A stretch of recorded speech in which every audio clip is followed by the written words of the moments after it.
What up? Wait. Is we live? Is we live? Let's see. Oops. Let's see if we is live. We are live, sir. Hey, we made it podcast episode 304. I wonder what year 604. I wonder what year we did episode 104. It's like 2018, probably. And you know what I mean? We got big energy right now. We didn't just do a 3-hour podcast. You know what I'm saying? We didn't just do that right now. You know what I mean? We definitely did not. We did not do that. We are here bright-eyed and bushy-tailed. You feel me? This tail bushy. You dig. Oh, no. And there's a lot that happened this week. Obviously, we had Champions League this week. We had Europa League this week. And we got a couple other stories from the last week or last weekend that were interesting. But we got to start off talking about Champions League. Caesar ass was real funny. At some point during the Arsenal and Real Madrid matches, I'm pretty sure you tweeted this too. I should find it. Talking about, it looks like my predictions were right or coming true or something like that. Halftime. Yeah, and then those predictions ended up to be those. No, they were destroyed. No, but they are draws at this point. They got drawers. They're in drawers. Yes, you thought like, it's going to end up like I said right now. I was hoping. Yes, but I didn't watch Arsenal Bayern, but I didn't either. I didn't even watch the highlights, but I did watch Real Madrid versus Man City. What a match! I'll say this off top, like before even getting into the details. That was like real high level Champions League football, like hairpin trigger. You better not make a mistake. Football right there. The best teams in the world consistently. They exploit other teams making mistakes. Even if you're the best team in the world, the one time you mess up, a good team will take advantage of that. And that's what it was. The way that game was just making me, honestly, even with a lot of players, I think even Alex could feel this way too when he watched. You're like, these players can go ahead and make these mistakes sometimes, fine. But in games like this, in my head, I'm like, dead ass, you got to lock in. Like, I know I'm usually pretty good with y'all all year. If I was the coach, I'm good with y'all all year. As long as you're making the right things happen, you're consistently making it, and you're not making errors. Okay, today there's no my bad. There's no my bad today. That'd be if I'm a coach, that's a banned word today. No my bad. Get back and fix the problem you made because you can't let stuff go today. There was a lot of really big moments of leadership I saw from both teams. Bernardo obviously made some plays as he always does. I saw a lot of plays Real Madrid was making. One I can remember was when Vinny tracked all the way back and stole that ball. These kind of plays, Mendy, showing moments of like, hey, like I'm back at what I was like during the COVID era. Like he was looking good sometimes. And when Man City, I think that like you even saw like Rodri, who I feel like he's a really consistent player, Rodri, on Man City. Like the minute he makes a mistake, like everybody's pouncing, and it was a tough game. So I definitely was high level, especially compared to watch some of the other games of the week. You're like, damn, these teams really be sucky out here because Man City's so damn good. I'm thinking to myself, like, Man City's good. Like, okay, they sub out Grealish. These assholes got Doku on the bench. It's not fair. That's not fair. I don't want to deal with that guy in the 70th minute on all that speed. God damn. Yeah, and speaking of mistake, like you didn't really like the only kind of mistake you really saw in the match that was like a big deal was Tchouaméni's early yellow card that led to that Bernardo Silva goal. I want to in the head, dog. And sometimes early in the match you're just like not ready to go for real. I warmed up, bro. Yeah. And that cost them, but both teams played at a high level. Sadly, the first goal went down as an own goal. It was Rodrigo, right? Yeah, they called it. They called it. I thought it was a little bit of a weird own goal because I didn't think we was really calling deflections on goals like that now. But I mean, Yeah, I didn't think Not it. one like that. Yeah, I didn't really feel like they should have called that own goal, but whatever. Yeah, I guess the VR deemed that it was going out of bounds first. So I guess Maybe. if Yeah. it goes out and then it goes in, it's an own goal. But if it was going in the whole time, it's yours. I'm like, Yeah. I guess, but that didn't seem like it. It didn't seem like it. And then Rodrigo had a nice he was sent in by Vinicius Jr. Great through ball. Rodrigo ended up putting it in. And then late on Fede Valverde after another Vinicius Jr. assist. Foden first, right? Well, I'm just doing the Real Oh, Madrid goal. sorry.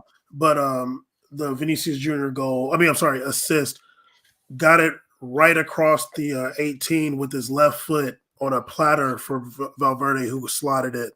But that was after Bernardo Silva had that set piece goal in the second minute. Then later on, after Pep kind of switched some things up in the second half, he definitely wanted to have Phil Foden on that right hand side so he can get that shot in there, and he did it. And then Gavardiol had his Rodri from last season moment when he had that On the nice opposite goal. foot too. No, he's right footed. He's right footed. I think Gabriel was left footed. No, I'm pretty sure Gavardiol's right footed. No, I don't know. I feel like I would know for sure if he was left footed because that's just disgusting. But that was a nice goal by him too, and that put Man City up. Here you go, looking it up. That put Man City up 3-2 in the 71st minute, but then Valverde came and scored late, and then it ended 3-3. Left footed. What does? All the websites, all the links. Okay, I mean he might be left footed. I mean he's pretty 2-footed then. That's pretty good. Well, no, that's a great shot. I'm on his right foot. It was clean. It looked like he was right footed on that shot. I'm like, God damn. Yeah, I mean honestly, he might just be really good on his right foot because usually a left-footed center back, I figure that out pretty fast because they just suck. But I don't know. He's supposed to be pretty high, really pretty talented young guy. Yeah. Also, Mendy had a really good match, and Mendy's been playing well. Every time I watch him play, he's been playing well. Y'all got down on Mendy, but this season, every time I've watched him play, he's played really well. Yeah.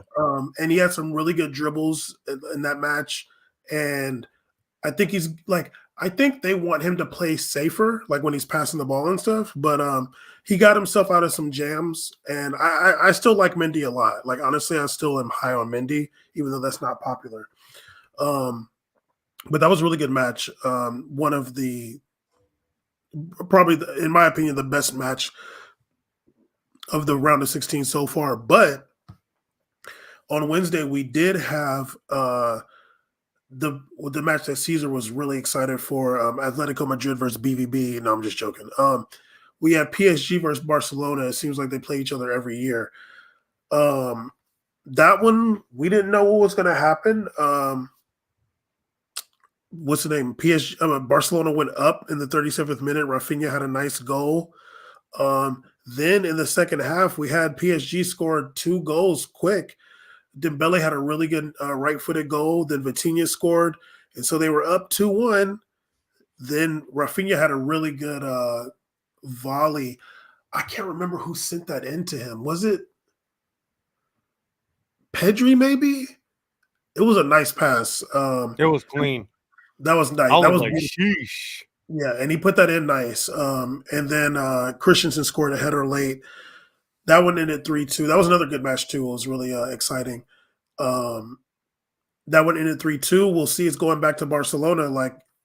Both of these matches, I feel like, both teams are pretty evenly matched. Although you did feel like, actually, let me say this about PSG before I let you go.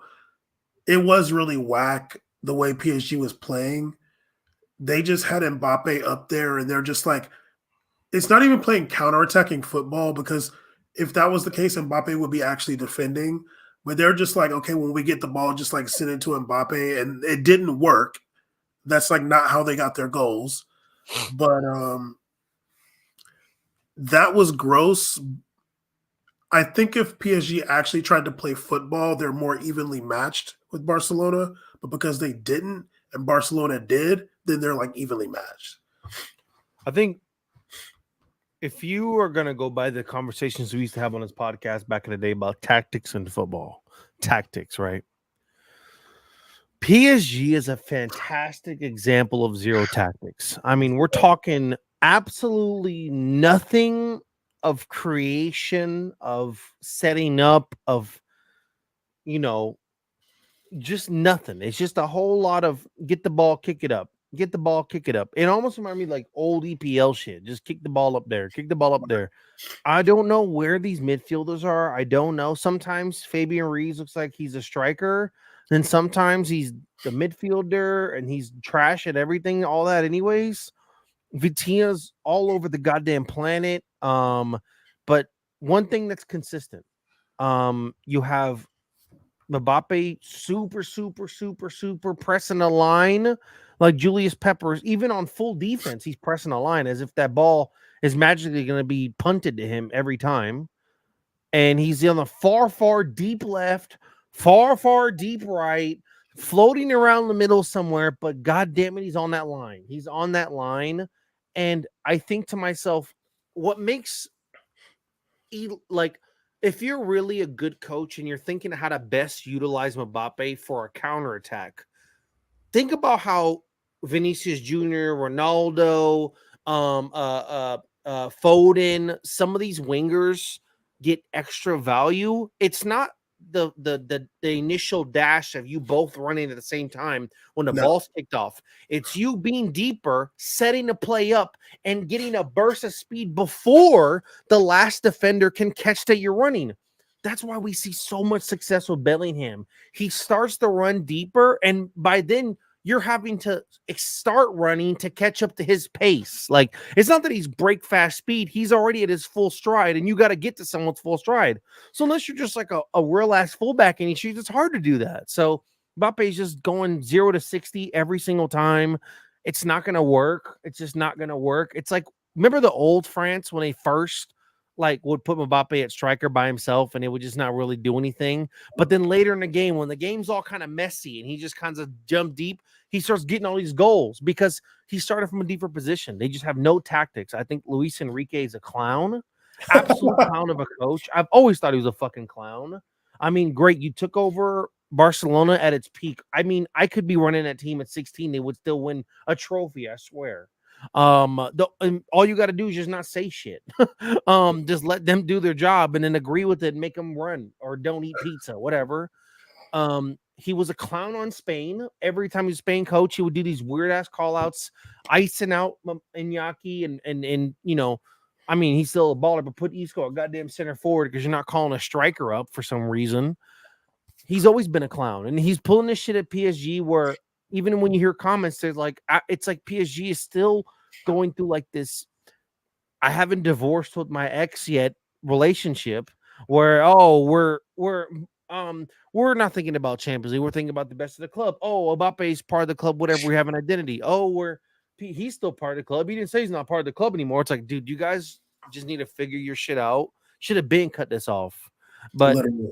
yeah, I'm like the only time I saw semblance of form, like formation, when PSG was in the 86th minute when Gonzalo comes on. Right. I'm like, oh, that's funny. Now Dembele and Mbappe are sitting on the wing and Dembele goes out and they bring our boy in, Barcola, I can't say his name. Barcola, who was looking fantastic for usual. I mean, this kid, I don't know why this kid's on the bench. It's crazy to me, but a fantastic talent. Like literally, that kid is dangerous. That's a dangerous player. Now we got real wingers, and then he's running deep, playing the middle. I saw him give up that pass earlier, but I'm saying like you have formation, things are looking a little smoother, but by then it's too late. Sometimes it's too late, especially with a team like Barcelona. Yeah, I like to mean them, fuck them, but they're a real team. Like they're top, they're second in La Liga, not because they suck. Okay, like they're a real team, and they're gonna play football. Even Lewandowski, I feel like he had a bad game. Yeah. He was. I thought that center back kid is a little baller. They got too the big boy, whatever. He's pretty good too. They got some people that can play, can run around. I actually was gonna say like Koundé played better than I've seen in a while. He played well. He heard the podcast. I was talking shit. He played well. Araujo played really well too. He played really well. Rafinha was way more controlled. I feel like Rafinha, beginning of the year before he got his injury, he was like sporadic, almost like. I don't want to say the word, but he felt a little violent. Like, yo, chill out, dog. You're a little aggressive, and are you on speed? Relax. Now he seems much more like oh, I'm picking my pockets to explode. I'm picking this. Here's my moment. Boom. Even if it's dumb and it's whack sometimes, I see him doing it now, We got Dan from the internet from Dan, Power Report in the building. Big Dan.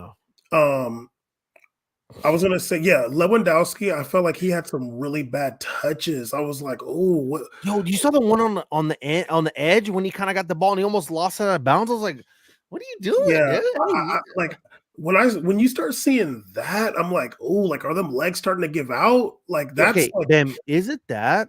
Or I also think I don't want to be mean. Okay. I also think to myself too, I'm like, are you really still on your business? Like, are you still doing your like thing? Or are you training well. distracted out here? Like, are you training for real? Because Yeah, injuries don't really affect, I don't want to say it, but like your touch, really, like your no, touch, no, not really. Maybe when you're older, but like when you're in that age, unless you have a right. catastrophic injury, your touch doesn't really go. But lapse of like training and like consistently in form Or are if going those to legs, affect your touch because or it's a mental block you have on a touch. or if those legs are giving out.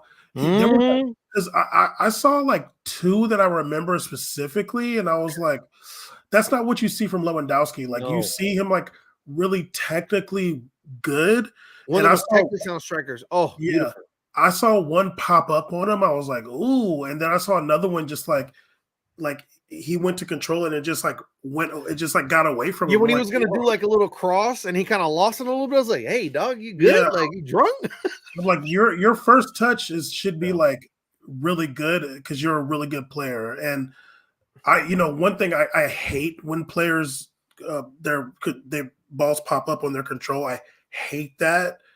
I, it used to happen to Messi a lot. I'm like, God, I can't stand it. You're a professional, dude. Like, I can't let you get like two pop up controls in a match, dude. Like, Oh, you get one. Like, you get one where the ball popped up on you on a control. But if you do that twice, I'm pissed.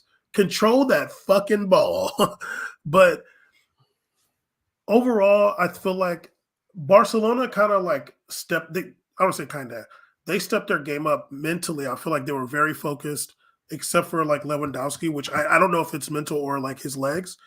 Um, and yeah, I mean, it's going to be the next match is going to be really good.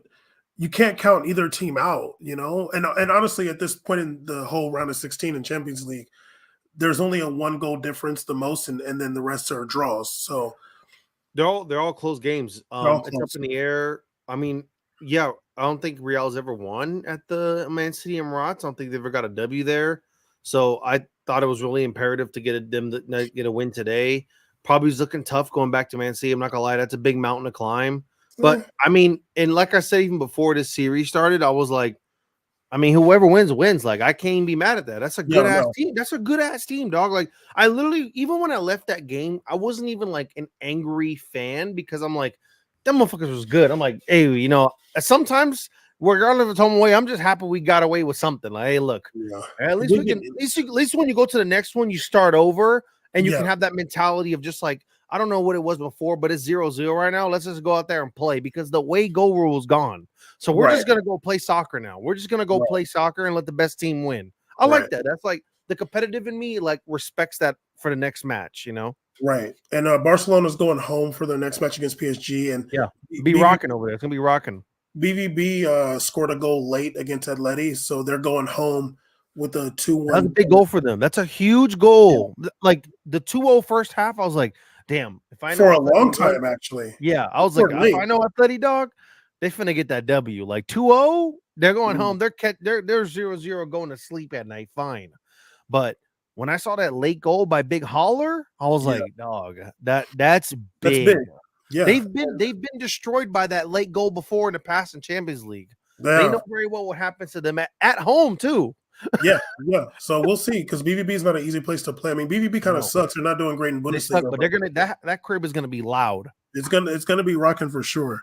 Also in Europa League, which unlike some people at CBS who don't get down, I do watch Europa League. Love me I some mean, Europa League. um, the other some of the other results: Leverkusen beat West Ham 2-0. Roma beat Leverkusen Milan. still looking nasty. Roma beat Milan 1-0, which I was a little bit shocked at Me home in too. Milan. Me too. Benfica beat Marseille 2-1. Marseille with the late goal. Well, somewhat late. But the big match of the day, Atalanta beat Liverpool at home 3-0. Like, what is going on? Liverpool just literally turned down. I watched the end of the match. I saw Atalanta's last goal, and I saw Liverpool put some balls in the back of the net that ended up being offside. You can tell it really seemed like they underestimated Atalanta, which, yeah, you got better athletes, you got better players, but this is still a professional team at the end of the day. Like, they know how to play football. Yeah, and I think it's a funny thing that happens in soccer is that these teams can build super teams, right? Just a team stacked to the brim. But what makes soccer just really unique is that it's one of those sports, as we see, that if you have two people, dead ass, two people in that side of the field that can make something happen, these are not high scoring affairs. It's not like, 20 points versus a sport that has 150-point averages. No, one goal, two goals, all of a sudden you're looking at a mountain to come back. Right. Skamaka, any day of the week, that big Italian dude can put a goal in. Any day of the week, that big long neck Italian, he can go on a 15-game goal draw and drop 3 out of nowhere. Easy. Lookman is extremely fast, dangerous. He reminds me of like when I first saw Villarreal, Chuaniki or Chukwueze. You know who I was Chukwueze. going When to I say? first saw Chukwueze, I was like, oof, oh. You know who I was going to say? He reminded me of Bruma. No, Bruma, where you like Bruma, like I say, Bruma also could be one of those guys. Probably you look at his stat line, he ain't scored a goal or assist in forever. But when you watch that game, you're watching the game, you're like, I don't give a fuck about these other people scoring. This guy is nasty. Like, look at him, like he's different. He's moving a little different. I don't like that. That makes me uncomfortable. Liverpool, who's traditionally a sleeper, especially their fullback positions. The boy Robertson, big Scotland, respect to him. He's getting a little older. Trent, we already know about that defense, and their defensive line has been a lot of injuries as well too. Any of those guys can put it on you. Liverpool's not some bulletproof team. I know they're dealing with a lot of injuries in their back line. You know who was making some mistakes? Endo, Joe Gomez. It wasn't Trent. Joe It was Gomez. Joe. Joe Gomez started at right back, and Konate was back to Van Dyke. Honestly, Dog, I'm just telling you right now. I've seen Lookman run around with the ball. God forbid that's the man marking Lookman.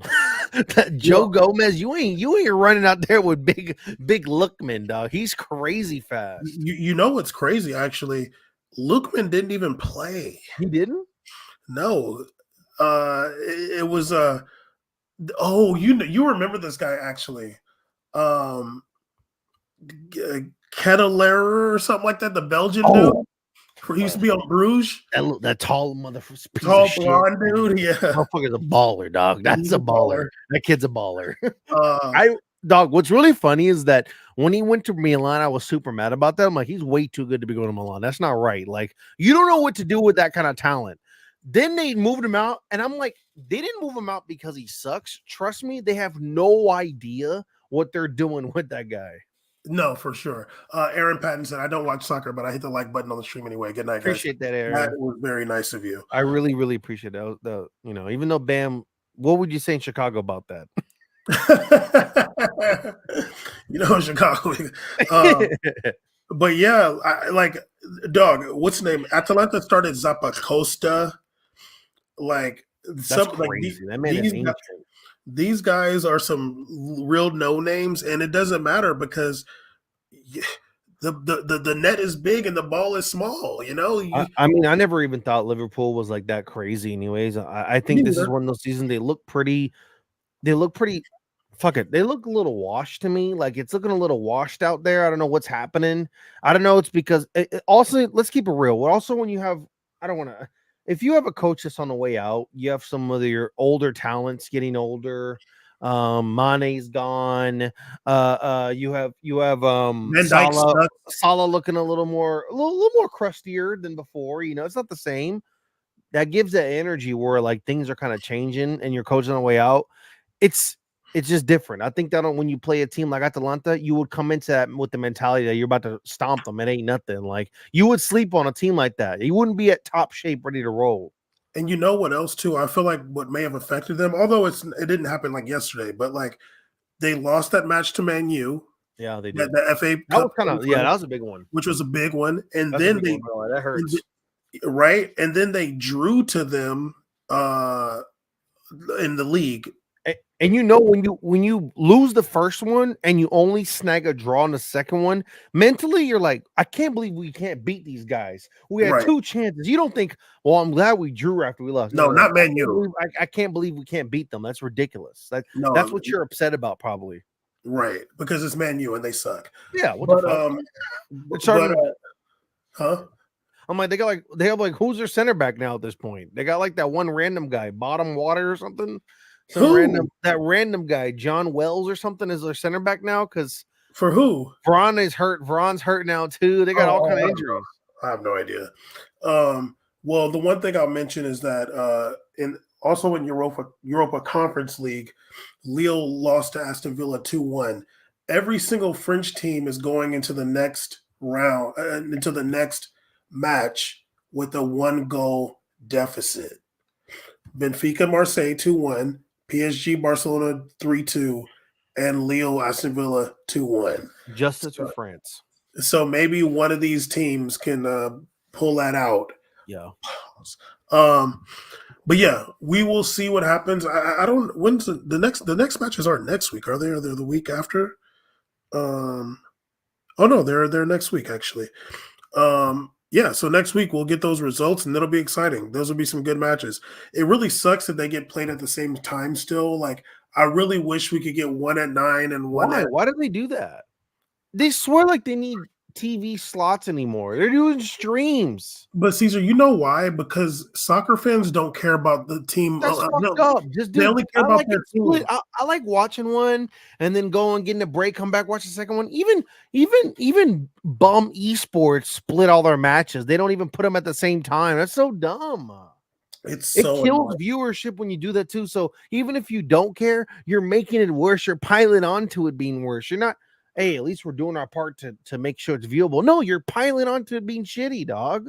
Like at least put one an hour later because at least I can Yeah. like finish this match and go into the second half of that At match. least make it so there's that gap where they could do a little thing. I used to love the football games. They would the end be like, let's check in this game. Like, ooh, what's happening here? Now let's go. Something, dude. Like, That's a good feeling going into the next game. It's like, ooh, it's 2 minutes left. They're still getting it cracking. right? But yeah, no, that's annoying. But whatever. Caesar, something happened in Spain about a week ago. I mean, a little bit more than a week ago. There is a goalkeeper in I want to say this is the third division. Yeah, I'm pretty sure it's the third division. Yeah, third division. Rayo Mahadahanda Whoa. goalkeeper Sheikh Sar from Senegal. He got the chance.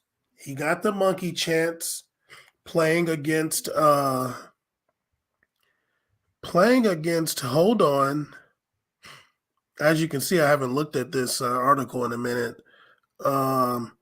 Is it Sestao? Who the hell did they play against? Yes, Sestao. Another team. I've heard of the Mahadahanda. I've heard of them before, but I never heard of the other team before. Yeah. I'm unfortunately I know some second division team names. Like you drop an Andorra on me, I know what we're talking about. Even third, we can go to third. But yeah. You drop these guys must be new in town. I don't really know. Maybe they just got promoted. I don't know who Sestak. I was like, who's this? It's only because of cup matches we know these teams. Yeah, true. But he got the monkey chance, and he saw the person or persons doing the monkey chance to him. He went up in the stands before the team left, and they hit him with a 2-match ban. And there are some people saying that that's messed up. He didn't. I don't think he like hit the guy or anything. But there's some people saying like, dude, we're supposed to be like stomping out racism. This guy like took it upon himself to see like what the hell's going on, and you're hitting him with a 2-match ban. Caesar, I want to know what you think about this dude getting his Meta World Peace on. He deserved it. No, no, I'm just playing. This was a tough one for me. I think that for me, number one, I think that never should the messaging be coming out of this that after the results of this player getting racially abused, he was banned. If that's how the headlines are coming out, as an organization, you've failed once again. You failed because if you read the story, the premise isn't even about the suspension. The premise is so much more what's going on. The premise is about what he says should be instituted in the future, like point deduction, whatever. Like it was cool to see conversations that leave this. But no, we're talking about how does a ban because you have this ruling. Now, I do feel as if you need to keep a rule like that in there. There needs to be a consistent block of fans crossing into the field and players going into the fan crowd. I don't want none of that happening. I want that to be separation. I'm sorry. You're not equal. Separate the two. I don't want that happening. And if you cross over, of course, you can give a player suspension for crossing into the stands. I'm fine with that, no matter what. Now, still, though, if I think that we instituted proper punishment on this issue, if we really punished things and not even like afterwards find out that the team lost points too because they walked off and they lost points within the standings too, which is crazy, but like there should have been maybe they could waive those points, maybe institute the game as a draw. I think if you do things like that, we would have a conversation about that. But you didn't do shit. You just let this ride. You issued out punishments. You didn't absolve anything nor created a change. So now the conversation is that, well, the player got is suspended for sitting down for 2 days after this. That is literally a result of you not taking action to solve this problem. No, well, I guess what something that happened that week also is Getafe had to close. Well, they have to close part of their stadium for fans for 3 matches because they racially abused uh, Quique Sanchez Flores, who is Spanish, and Marcos Acuna, who is from Argentina. They got some racist and xenophobic abuse. Now, I would love to know what they were saying about Quique Sanchez because he's from Madrid, apparently. Like, I don't know, like what like I want to know, like Joe. Bam, if you're in the locker room and we've been playing for a couple years and you even talked in the public about like racial abuse, and then one day you're coming in the locker and Kike Sanchez walks up to you, he's like, "Bam, you don't believe these motherfuckers is racially abusing me out there." What would I'm your face be like? You'd be like, "What are they calling you, dog? Romani? What happened, dog? What are they calling you, G? I'd be What like, the tell me fuck? what they You're said. from here." I'd be like, I'm gonna call you that shit too. No, um, but yeah, I heard what they were calling Acuna too and all that. Yeah. yeah, I don't know. I mean, just call him Coon. That's easy. But but yeah, it's really unfortunate. Like, yeah, you're talking about like somebody going in the stands. Like, I don't think you should do that. Like, I Yeah. don't think that you should do that because at the end of the day, that is dangerous to go. It became an assault. It's bad. Yeah, even if you didn't touch anybody, it's Yeah, dangerous to no, go it's in the dangerous. stands as a player. Like, there's a threshold you shouldn't cross. Like when Eric Dyer did it at Tottenham. Like, Dog, I mean, it was lit, and I totally understand. Like, you're this is scary or whatever the fuck you're feeling angry. Don't go there. Don't don't go go in in there. there. There's a real separation between you fans. You're not the same. There's Yeah. different. There's spectator versus entertainer. Separate Well, that, please. yeah, and also, you don't know. Like, I mean, Mhm. anything can happen. It's just dangerous. Is what I'm getting Dangerous. at. The, the, It's a the dangerous fans part. the fans can start jumping you and packing you Yeah, out, and you don't want that, dude. You you're don't you're want. not like Treyway. You're not gonna be like fuck a pack out. Got put on first for no reason to run. Like You're you not ain't gonna like do a helicopter, like you know what I'm no. saying? Like, no. You're not. You're You're not. not the Matrix. You're not the fuck a pack out guy. But I don't think that he needs to get a 2 match ban for that. No. Maybe you need to they just need to admonish you. Be like, hey, I understand that that's fucked up. We don't really care about them racially abusing you. We don't mind that for real. We're Spain, but we're also not going to punish you for it.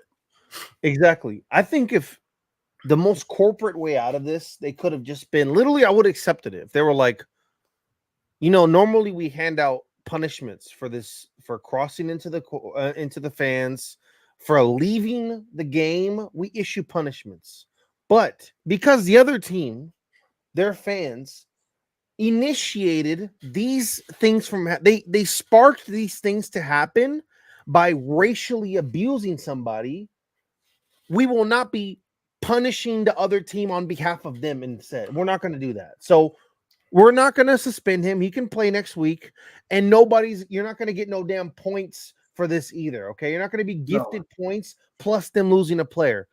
It's a wash. We're moving on. Even if they did that, which I'm like, that's weak as fuck. I'm still like, but hey, I mean, it's what you expect. It's corporate. It's FIFA. It is. That's the bare minimum. And you still don't do that. You keep the fucking suspension for 2 games. So now you got a guy sitting on the bench punished for being abused. And then this team also lost it by initiating something that we always wish for when we see this happen, is that wanting the players to stick up for their own teammates. They all did that, and now they're punished too. So I'm like, this is the worst way you could have fixed the situation. I'm sorry. It's the worst ways, by doing nothing. Right. Now, it would be nice if a player from Senegal wasn't playing in third tier Spain. Like, it'd be nice if it was like a better place to play in Africa than third tier Spain. I don't even want to go down this path. Yeah, like, although it says 3 people, I think it's wrong. I do feel like damn, dude, like third tier Spain ain't better than nowhere. No, maybe you got a shorty up there, whatever. I don't know. I mean, maybe he's where he's living before. Like maybe he was playing like in like Armenia or something like that, and it was like super cold or something, or he's playing like in a Dagestani league out in Russia, and he's like, dude, this sucks. But this third division team in Spain got a little crib. I might get a little apartment for $400 a month. But I'm saying, I wish there was somewhere in Africa where he was you know what I mean? Like, me too. I wish that he would just be down to go play for like and like Orlando Pirates, and it was like a great experience to play in South Africa. Yeah, or like Algeria. It's like I don't even want the whole Africa to have all these great leagues. I don't care about that. No, just like 4. Like you're not gonna have that. That's not fair. Not every continent has an incredible league, right? But if you just give me one of them countries, I don't even care if it's the whitest country. It's got to be more than no. Even if it's the whitest country, if they have a league, at least we're in the damn continent. I mean, come on, dog. We're not even staying in the borders no more. I would take like 4. Like if it'd be dope if like South Africa, Nigeria, 4 leagues for Morocco, 4 leagues. That'd be nice. That's impossible. No, it's not. Okay, because Brazil and Argentina are big leagues in South America, then I guess Africa should have 4 then, because there's way more countries in Africa than South America, and there's 2 big leagues in South America. Yeah, and Argentina's better. So, but like I was, I'm somewhat joking about that, but it is unfortunate that we're still seeing racism. This is our second week back. The racism is doing Caesar well. He got a grand piano back there, and it's tuned. I mean, this is what happens. You play third division Spain. You get things like this. You get a crib like this for $200 a month. It is unfortunate. This is our second week back. We made a podcast, and we have to talk week back. We already got some racial shit. Well, we have to talk about racism both times. The other time it was Weston McConan, and now his homeboy from Senegal. Like, it just sucks that you could literally talk. I mean, not just homie from Senegal, also Kike Sanchez. Like, the homie is getting racially abused. He used to coach Real Betis. Like, come on now, or does he still? I don't know. But Kike Sanchez is getting racially abused. Some is not in my cards. I don't really care about Marcus Acuna getting racially abused. I don't really care about that. But Kike Sanchez, this fool is literally a real Spaniard, dog. No, Marcus Acuna is from Argentina. Yeah.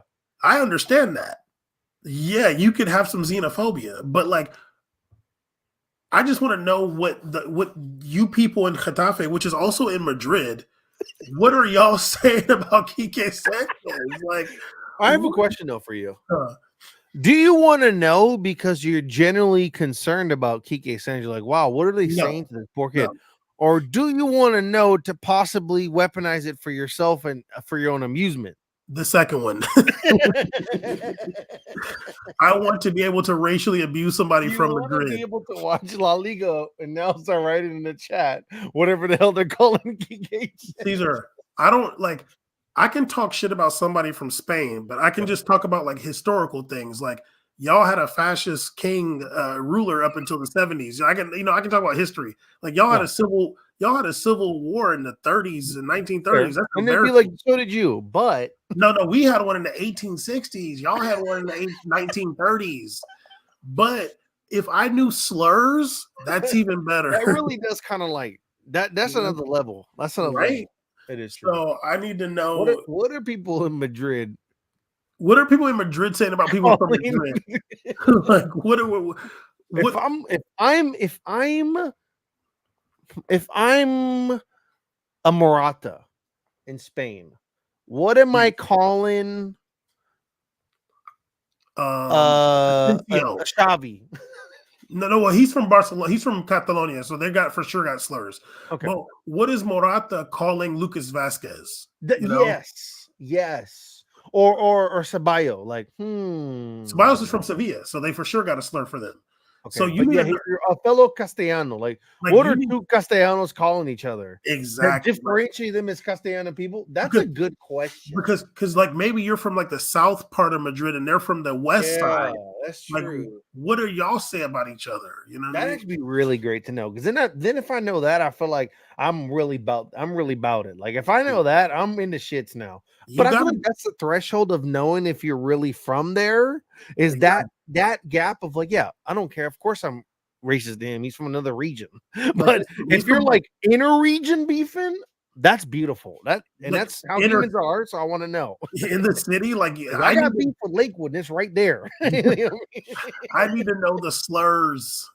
Someone outside doesn't understand the separation of NorCal, SoCal. Okay, maybe it's not even a slur. Maybe it's just like mentioning the like area. Like if it's like because like this in a block or something he's from. Like yeah, because like for example, like Long Beach and Lakewood are both like LA County. But like, one would be implying that you're like rich you're from, and one would be implying like you're ghetto. But so like let's say if there was a football game, Long Beach Poly, like Lakewood High or whatever, the Long Beach people could be like Lakewood as a diss. Yeah. And then you could be like Long Beach, like a diss, like y'all are ghetto and we're not, you know? Yeah. You know what? Maybe they're just doing that, and then the league was like, you know what? We can't have that. You can do monkey chants, but you can't do that though. Don't say the name. I'm so mad that's fascinating to me. I want to know now. Like now we need to go to Spain and just like make a friend out there. I just like a dog. Caesar, I remember when Sal had some people come from Singapore. They were staying at his house, and I was like, look, I know Singapore is really multicultural. I want to know the slurs y'all call people. And they started dying. Like they were laughing so hard. Go in, dog. I was like, what do y'all say about like Filipinos? And the dude was like, oh, we just like make fun of the way they speak English. And he was like mocking how they speak English. And I was like, what do you say about Chinese people? He was like, oh, we just like make fun of how that they eat dogs. And then the guy was like, man, like, nah, like it's not a big deal. He was like, yeah, whatever. He's like, yeah, I'm Chinese. I ate dog before, but we still say that. So I need to know in España. I need to know. I want to know how you guys treat each other badly and what you're saying, please. The name of this episode is I Need to Know the Slurs. Straight up. I agree. Right. Anyway, we made a podcast episode 304. 4 hours. This is the greatest soccer fucking podcast ever. You may want to go and listen to some guy give you an MLS recap. That's great, dude. But here, after we talk about the Champions League, we started talking about, we're not just having a conversation about, oh, it's bad to say a slur to Bam, and Bam can't say a slur to Caesar. No. We want to know what the fuck the slur to the goalie was. I want to know what you saying to Kike. I want to know what you said to him. This is the important stuff that people aren't asking. I need to know Getafe is in Madrid. Yes.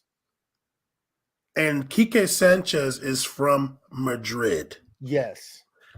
I need to know what they said about Quique Sanchez that was so bad that La Liga said, y'all got to close y'all stadium for 3 matches. I need to know. Because it wasn't a monkey chant. Episode 304. I need to know the slurs. Absolutely. Holler back.